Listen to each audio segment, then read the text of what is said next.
Hello বন্ধুরা, দেখো কি করে তাল পিঠে বানাতে হয়। না জানলে আমার থেকে শিখুন।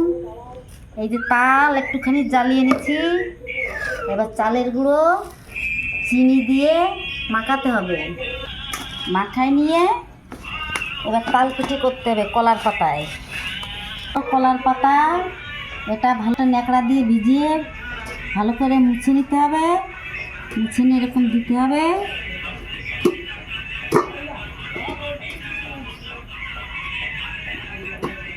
এরকম করে বানাতে হবে।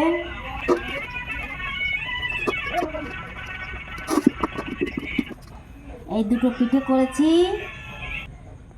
তারপরে দিয়ে ভালো করে ছেঁকে এটা হবে তাল পিঠে।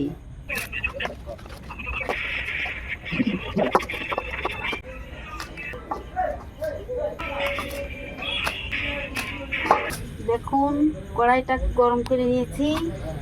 গরম করার পরে কলা পাতাটা এরকম করে দিতে হবে, দিয়ে এরকম করে ভাজা করতে হবে।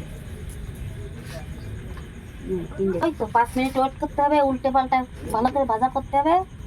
ভাজা করে কলার পাতাটা ছেড়ে দেবে, কলার পাতাটা ফেলে দিতে হবে, তাল পিঠাটা খেতে। দেখুন পাতাটা এরকম পোড়া পোড়া হবে, এরকম উল্টে পাল্টে দিতে হবে। পাতার থেকে ছাড়াই গেলে এরকম একটা উল্টনে দিতে হবে।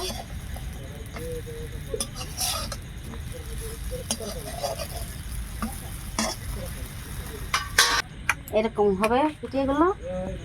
এরকম হয়ে গেলেই নামিয়ে নিতে হবে। খুব টেস্টি। সবাই বাড়িতে এরকম বানিয়ে বানিয়ে ট্রাই করবে। কারটা কিরকম হলো আমাকে জানাবে। আজকের মতো এখানে শেষ। সবাই ভালো থাকবে। টাটা।